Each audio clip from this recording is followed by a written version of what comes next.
Okay, so imagine this, right? You're a colonist in 1776, and you've always felt super loyal to the crown, to King George III, like everyone around you. Hmm. And then, bam, this document, the Declaration of Independence, just lands in your lap.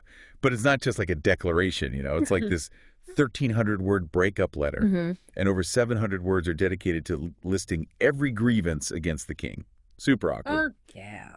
So today we are diving into the life and times of this, well, often misunderstood monarch, King George III. Was he really the villain that history makes him out to be? Well, it's interesting, isn't it, how easily we kind of simplify historical figures into these caricatures? George III, the mad king who lost America. Yeah. But like so many things, the reality is much more complicated. I mean, he reigned for 60 years, Wow. longer than all the two other British monarchs. Right. That alone suggests there's more to the story, wouldn't you say? Absolutely. It makes you wonder how someone could rule for so long and still be considered totally clueless or out of touch.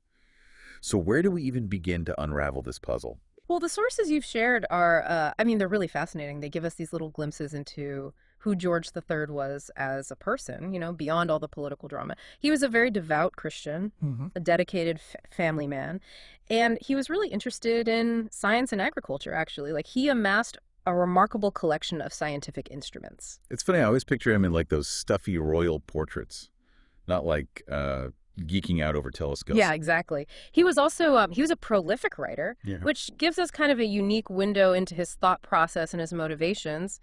And in his writing, he comes across as someone who saw himself as a constitutional monarch, really Okay. dedicated to working with the parliament. Not exactly the image of like a power-hungry tyrant, is it? Okay, so not a tyrant, but he was the king during the American Revolution. No get around that. How do we reconcile this picture, this seemingly reasonable monarch, with like with all the things that lead to the colonies declaring independence? Well, I think we need to zoom out a bit and consider the context, right? So the Seven Years' War, which ended just before George III came to the throne, left Britain with a huge amount of debt. And naturally, the government was desperate to find ways to increase revenue. And the colonies, well, they had benefited from the protection of the British military during the war. So they became, an obvious target. Right, so those taxes, like all those taxes we learned about in school, the Stamp Act, the Tea Act, it was all about trying to get back the money they spent on that war. Precisely. And it wasn't just about the money either, it was about control.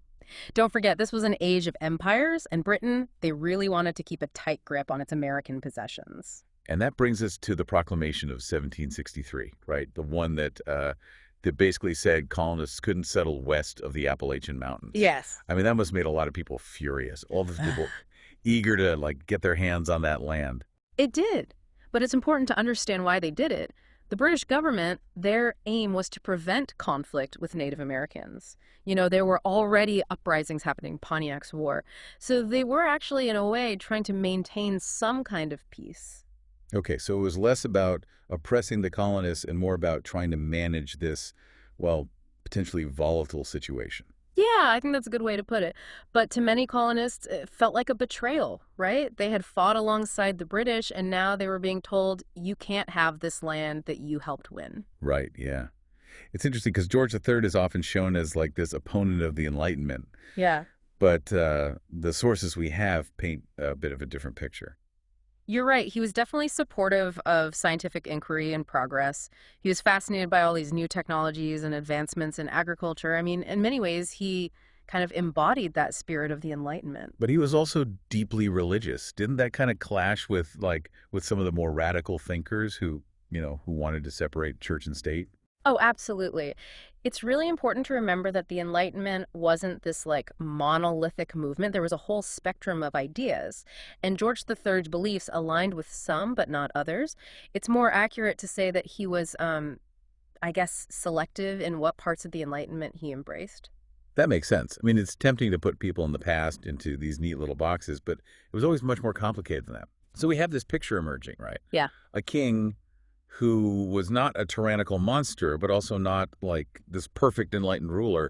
He was a man of his time trying to grapple with this enormous, complex empire that was becoming more and more restless. Exactly. And maybe that's the key to understanding George III, looking at him within the context of his time and recognizing both his strengths and limitations. I think we often impose our modern perspectives on the past, which can really lead to misunderstandings. Yeah, like judging a fish by its ability to climb a tree. Exactly. But what about his madness? That's a big part of how he's remembered. The image of him as this, like, raving lunatic, it comes from much later in his reign when he was really struggling with this illness. Yeah. Like in that movie, The Madness of King George. Exactly. And while that movie is entertaining, it definitely perpetuates this overly simple narrative. So, George III most likely suffered from porphyria, which is a metabolic disorder that causes all sorts of neurological and psychological symptoms. And it's important to remember this wasn't like some sudden onset of madness, it was something he dealt with on and off throughout his life. So his first major episode wasn't until 1788. That's well after the American Revolution. So was his mental health, I mean, was it a factor in the loss of the colonies? Well, some people think that the stress of losing the colonies might have contributed to his illness, but there's no real evidence to back that up. I mean, his Right. illness was very real and very difficult for him, but reducing him to just the Mad King, I mean, it really obscures all the nuances of his story, of his reign. It's like saying, well, Lincoln suffered from depression, so he wasn't a great leader. These were complex human beings dealing with real challenges, both personal and political. Exactly. And that's what makes history so fascinating, you know? It's not a simple story of good guys and bad guys. It's this messy, complicated, surprising story of events and personalities. Okay, so we've looked at George III, the man, the monarch, this complicated guy caught in the middle of all this historical change. But before we wrap up this part of our deep dive, I have one question. Knowing what we know now, was there any way for Britain and the colonies to reconcile? Could things have gone differently? That's the million-dollar question, isn't it? It's hard to say for sure, but I think it's important to look at the role of communication, right? And how a lack of understanding can lead to this kind of breakdown. Are you suggesting that if they had just communicated better, they could have avoided the whole revolution? Well, I wouldn't go that far. I mean, there were some very deep ideological and economic differences at play. But maybe if there had been a greater willingness to listen to each other's concerns, to try and see things from the other side's perspective, maybe it could have at least delayed things. Maybe. But I get your point. I mean, miscommunication and misunderstanding can really make conflicts worse, even between people who have similar goals. Yeah. In the case of Britain and the colonies, well, those misunderstandings were amplified by the sheer distance between them, the slow communication, and the fact that they were living in these very different cultural and political worlds. Precisely. That's why it's so important to look beyond these simplified narratives that we often cling to when we think about history. The American Revolution wasn't just good guys versus bad guys. It was this complex web of events, personalities, and ideas, driven by forces that were both personal and political, intentional and accidental. Okay, so what does all this mean for us, listening to this centuries later? Why should we care about all these nuances of King George III's story? Well, it's not just about George III, right? It's about understanding that history is a process, a very messy and complicated journey full of all these twists and turns. And it's about recognizing that even these figures that we think we know can surprise us if we just take the time to dig a little deeper. And I think it's important to realize that our understanding of the past is constantly evolving. New evidence comes to light, new perspectives emerge. It's like we're all detectives piecing together the clues, Mhm. trying to make sense of the evidence, and sometimes the most unexpected clue leads to the most fascinating discovery. Exactly. And the great thing about history is there are always more clues to find, more stories to tell, more perspectives to consider. We definitely covered a lot of ground in this first part of our deep dive into the world of George III, but there's still so much more to uncover. Welcome back to our deep dive into the life and times of King George III. We've been talking about the man behind the crown, sort of peeling back the layers, and it's amazing how much there is to discover. It really is. It's like those perceptions we have, of these big historical figures. They're often shaped by these really simplified stories. We kind of like to cling to these easy versions of the past. But as we've seen with George III, the truth is usually much more complicated. It's true. It reminds us to always question what we think we know, Yeah. right? And to be open to other points of view. And speaking of different points of view, let's talk about George III's reaction to losing the American colonies. How did he handle that? This monumental shift in the British Empire. I mean, it's easy to imagine him just being devastated, right? Spiraling into, well, madness after losing something so important. That's how it's often portrayed, but the reality, as usual, is more nuanced. While he was definitely disappointed, I mean, he even considered abdicating at one point. He eventually accepted it. He adapted to this new reality. So he didn't try to, come up with a plan to reconquer America. No, not at all. Remember, he was a very pragmatic ruler and he was dealing with a lot of other things at the time. Britain was in this global power struggle with France. There were political tensions at home. And of course, the Industrial Revolution was starting to transform everything. So losing the American colonies was a setback for sure, but it wasn't the end for Britain or for George III. Okay, so what became his priority after that? Did he, shift his focus to something else? He did. He focused on strengthening Britain's position in the world. He was very interested in promoting all these scientific and technological advancements. And of course, he was trying to navigate all the complexities of this rapidly changing world. Sounds like he kept himself pretty busy. Oh, he did. And don't forget, he was also dealing with his recurring illness, which makes all of this even more remarkable. It does make you wonder, though, how things might have turned out differently if he hadn't had those health challenges. Yeah, one of those big what ifs that historians love to think about. But, I think it's time we talked about something else that often gets overlooked is his deep interest in science. We touched on his collection of scientific instruments earlier, but I think it's worth digging a little deeper. Absolutely. I'm curious to hear more about that. What kind of instruments are we talking about? What does it tell us about his, I don't know, his intellectual curiosity, his support for, the advancement of science during the Enlightenment? Well, his collection was incredibly diverse, reflecting all these different scientific interests of the time. He had telescopes, microscopes, globes, barometers. He even had a working model of the solar system. Astronomy was a particular passion of his. He even funded the construction of this huge telescope called the King's 40-foot telescope. At the time, it was the largest in the world. Wow, that's impressive. It sounds like he was more than just someone who just, looked at the stars from time to time. He was really active in promoting scientific exploration. He was. He exchanged letters with all these leading scientists. He went to scientific demonstrations. He even published papers about agriculture. He really believed that science and technology were essential for progress, for making society better. It's funny how we often put these historical figures in boxes in our minds. Like, oh, he was a king, so he must have only cared about politics and power. But here we have this monarch who is clearly passionate about science. It challenges our assumptions, doesn't it? Which is what makes history so interesting. So we've talked about George III, the man, the monarch, this really complicated figure in the middle of all this upheaval. But what about his legacy? How should we remember him today, especially as we approach the 250th anniversary of the American Revolution? That's a big question. I mean, we need to move past that simple villain story that's been around for so long. He wasn't this evil tyrant. He wasn't a fool. He was a complex person trying to do his best in some really challenging times. Exactly. More than just, the face on a bad penny. He was intelligent, curious, a loving family man, a devout Christian, a ruler who faced some really unprecedented challenges. But he did it with resilience and with a strong sense of duty. It's like we were saying earlier, we need to see people from the past within their own context. Maybe we can acknowledge both their flaws and their achievements without turning them into these caricatures or symbols. Absolutely. That's the key to understanding anyone from history, I think. We need to see them as human beings with all their complexities, all their contradictions. And like you said, history isn't some neat and tidy story.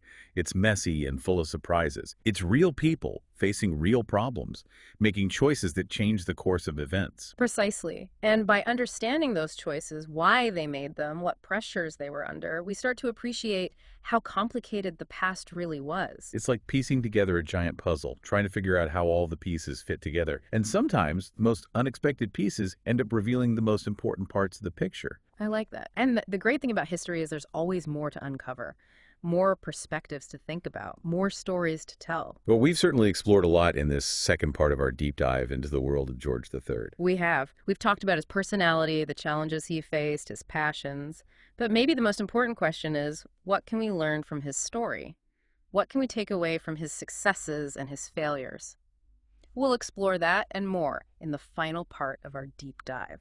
And we are back for the final part of our deep dive into the world of King George III. We've come a long way, haven't we? From his early years on the throne all the way through the American Revolution. And we've seen all the different sides of him, his passions, his struggles, and even debunked some of those myths that have been around for centuries. It's been quite a journey, and I think it shows how important it is to, to challenge those assumptions that we all have and to really embrace those complexities of history. Absolutely. Yeah. And now it's time to bring in our listeners. We've gotten some really interesting questions, and I think they'll lead to some great discussion. You ready to tackle them? Always ready for a good historical debate. Fire away. Okay, so first up, if George III wasn't this power-hungry tyrant, why was he so against American independence? Wasn't that kind of, hypocritical, given that he supposedly believed in a constitutional monarchy? That's a great question. I think it really gets to the heart of how George III saw the world and the challenges he was up against. So while he believed in working with Parliament, he also saw himself as this protector of the empire, responsible for keeping it all together, keeping it stable. And from his point of view, the American colonies were a vital part of that empire. So when they tried to break away, it felt like this huge threat to everything he thought was right. So it wasn't really about personal power, but more about upholding the system he believed in. It was his duty, as he saw it, to preserve the empire. Exactly. And we can't forget the personal side of things either. I mean, George III spent a lot of time and energy trying to find a peaceful solution. He wrote to colonial leaders, he suggested compromises, he really wanted to avoid a war. So when the colonists decided to fight for independence, he felt personally betrayed, especially after all those years of trying to work things out. It's like when you put everything you have into a relationship Mm-hmm. and then the other person just walks away. It's got to hurt, even if that relationship is between a king and his colonies. All right. All right, next question. Could the American Revolution have been prevented? What if George III had taken a different approach with the colonies? Ah, yes. The what-if game. Historians love that. It's tempting to speculate, but we can't change the past. But what we can do is look at all the factors that led to the revolution, right? And maybe think about how different choices might have changed things. I mean, the American Revolution was the result of all these different things: economic tension, political ideas, social changes, and yes, personalities too. So are you saying that even if George III had been a completely different person, the revolution still might have happened? It's like a recipe, right? You change one ingredient, it might taste a little different, but you're still going to end up with some kind of cake in the end. I like that. Okay, last question before we wrap things up. Why should we even care about King George III today? What does his story have to do with us in the 21st century? That's a good question, and it's one we should ask about any historical figure, really. George III's story reminds us that history isn't just a bunch of names and dates in some dusty old book. It's about real people, with their own hopes and dreams and struggles and contradictions. And he was a flawed human being, just like all of us. He made mistakes, he faced really difficult situations, and he was trying to figure out how to live in a world that was changing all around him. By understanding his story, we can understand ourselves a little better and all those forces that are shaping the world today. It's like we're holding up a mirror to the past, and we see these reflections of our own humanity. And I think when we see these historical figures as human beings, it becomes easier to understand what they went through and why they made the choices they did. Exactly. And when we do that, we start to see the world in a new way. We see how everything is connected. And we realize that the choices we make today can have a big impact on the future for generations to come. Well said. I think it's time to say goodbye to King George III and this fascinating chapter of history. But let's leave our listeners with something to think about. Next time you come across some historical figure, remember that they were more than just a name in a book. They were real people living real lives with their own fears and hopes and dreams, just like us. Take some time to learn about them, to see the world from their perspective, and you might be surprised by what you discover. That's a great thought to end on. History really does come alive when we connect with the human stories behind it. Thanks for joining us on The Deep Dives. Until next time, keep exploring, keep questioning, and most importantly, keep learning.